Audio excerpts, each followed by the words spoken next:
तो रिसेंटली दोस्तों ज़ीरोधा के सीईओ नितिन कामत ने एक बहुत ही शॉकिंग डेटा रिवील किया है। हालांकि उन्होंने ये डेटा इसलिए शायद रिवील कर पाए वो क्योंकि उनकी कंपनी अभी स्टॉक मार्केट पर लिस्टेड नहीं है। अगर ये कंपनी उनकी लिस्टेड होती तो वो इस तरह का डेटा नहीं रिलीज कर पाते। उन्होंने डेटा बहुत ही इंटरेस्टिंग रिलीज किया है जो कि एक रिटेल इन्वेस्टर के नज़रिए से जानना बहुत ज़रूरी है। उनका डेटा पहले मैं दिखाता हूँ आपको, फिर हम आगे इस पर डिस्कशन करेंगे। उन्होंने एक डेटा शेयर किया है जिसमें ये बताया गया है कि total value of equity purchases at Zerodha, जिसमें वो ये बताते हैं कि ज़ीरोधा में जो बाइंग हो रही है या सेलिंग हो रही है। और आपको पता है कि ज़ीरोधा को ज़्यादातर लोग जो यूज़ करते हैं वो रिटेल इन्वेस्टर होते हैं। और इसमें इन्होंने बहुत ही इंटरेस्टिंग डेटा शेयर किया है। आप देखोगे तो कोविड के बाद से अभी तक, मतलब अप्रैल मंथ तक आप देखोगे तो सबसे ज़्यादा बाइंग जो हुई है ज़ीरोधा के प्लेटफॉर्म पे वो हुई है इलेक्शन डे पे, जब रिजल्ट आया था 2024 में। उस दिन सबसे ज़्यादा बाइंग हुई थी, यानी कि रिटेल इन्वेस्टर्स ने बहुत भर के पैसा लगाया हुआ था उसमें। उसके बाद आप देखते हो तो मार्केट का पीक बनता है उसी के कुछ दिनों बाद, यानी कि लगभग अगस्त या सितंबर के आसपास। और उसके बाद से अगर आप देखते हो तो मार्केट कंटिन्यूअसली गिर रहा है। अगर आप निफ्टी का चार्ट देखते हो तो मार्केट कंटिन्यूअसली मंथ दर मंथ सितंबर मंथ से गिरना शुरू हो चुका है। लेकिन वहीं पे ज़ीरोधा का अगर आप देखते हो वो डेटा जो कि नितिन कामत ने शेयर किया है, उसमें ये दिखाता है कि जो ज़ीरोधा के थ्रू बाइंग हो रही है वो बढ़ती जा रही है।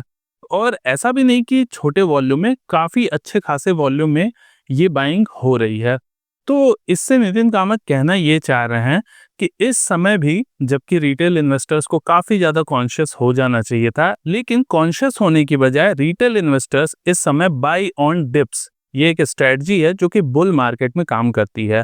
इस स्ट्रेटजी पे इंडियन रिटेल इन्वेस्टर्स अभी भी काम कर रहे हैं और हर डिप पे बाई करते जा रहे हैं, और इसी वजह से ज़ीरोधा नेट बाइंग में डेटा को शो कर रहा है। अगर आप देखते हो तो इस डेटा में सिर्फ 2 वीक ही ऐसे दिख रहे हैं अप्रैल मंथ के आसपास या मार्च एंड के, जिसमें कि सेलिंग दिख रही है, नहीं तो सिर्फ बाइंग आप देख रहे हो। पीक के बाद से बाइंग दिख रही है, जबकि एक्चुअल में मार्केट क्रैश हो रहा है। तो ये जो विरोधाभास है ये क्रिएट क्यों हो रहा है, और ज़ीरोधा के जो मालिक हैं उनका इससे कहना क्या है? वो ये कहना चाह रहे हैं कि जो रिटेल इन्वेस्टर है वो इस समय, मार्केट बहुत ज़्यादा वॉलेटाइल है, मार्केट में कुछ क्लियर नहीं है कि मार्केट की आगे आने वाली डायरेक्शन क्या होगी। तो इस समय उनके हिसाब से रिटेल इन्वेस्टर्स को मार्केट से दूर रहना चाहिए, जैसा कि 2008 में रिटेल इन्वेस्टर्स ने किया था। फिर ये दूसरा डेटा शेयर करते हैं जिसमें दिखाते हैं कि 2008 से अगर आप देखते हो तो लगभग 2014 के मिड या स्टार्टिंग तक रिटेल इन्वेस्टर्स एक्टिव नहीं थे। रिटेल इन्वेस्टर्स एक्टिव हुए 2013 के एंड में या 14 की जो शुरुआत हुई उसके बाद से। तो इससे एक्चुअल में उनका ये कहना है कि इस समय जो रिटेल इन्वेस्टर्स हैं उनको इन्वेस्ट नहीं करना चाहिए मार्केट में। पर ऐसा हुआ क्या था 2008 में, अब हम उसको डिस्कस कर लेते हैं। 2008 में अगर आप देखते हो तो ये 2008 का मंथली चार्ट है उस समय का, तो आप देखते हो कि मार्केट अपने टॉप से 60% अराउंड गिरा था, और वो 60% कवर करने में मार्केट को 6 साल लग गए थे। जो 2008 का पीक बना था मार्केट का, वो 2013 के एंड में जाके कवर हुआ था और फिर मार्केट उसके ऊपर निकला था। उसके पहले एक बार टच किया था लेकिन फिर मार्केट नीचे आ गया था। ऐसी सिचुएशन में, जबकि मार्केट को सेम लेवल पे पहुंचने में अगर 6 साल लग गए, ऐसे में बहुत सारे ऐसे स्टॉक भी होंगे जो कि कभी पहुंच ही नहीं पाए होंगे उन लेवल्स पे जहां से वो गिरे थे। और ऐसे में रिटेल इन्वेस्टर्स फंस जाते हैं। रिटेल इन्वेस्टर्स को ये लगता है कि ये स्टॉक 30%, 40% या 50% तक फॉल हुआ है, तो हम अभी इन्वेस्ट करते हैं, अगर ये यहाँ से बढ़ेगा तो हमें बहुत बड़ा रिटर्न मिल जाएगा। लेकिन एक्चुअल में ऐसा होता नहीं है। मार्केट जब रिकवर होता है तो मार्केट तो रिकवर कर जाता है, क्योंकि वो आपको निफ्टी एक चार्ट दिख रहा है जो कि बास्केट है बहुत सारे स्टॉक्स का। लेकिन इंडिविजुअल स्टॉक्स के साथ बहुत बार ऐसा नहीं होता है। बहुत सारे स्टॉक ऐसे होते हैं जो कभी उस लेवल पे पहुंचते ही नहीं है, या दसियों साल तक नहीं पहुंच पाते हैं। 10 साल 15 साल बाद वो लेवल क्रॉस कर रहे हैं। तो ऐसे में रिटेल इन्वेस्टर्स जो होते हैं वो फंस जाते हैं उन स्टॉक्स में।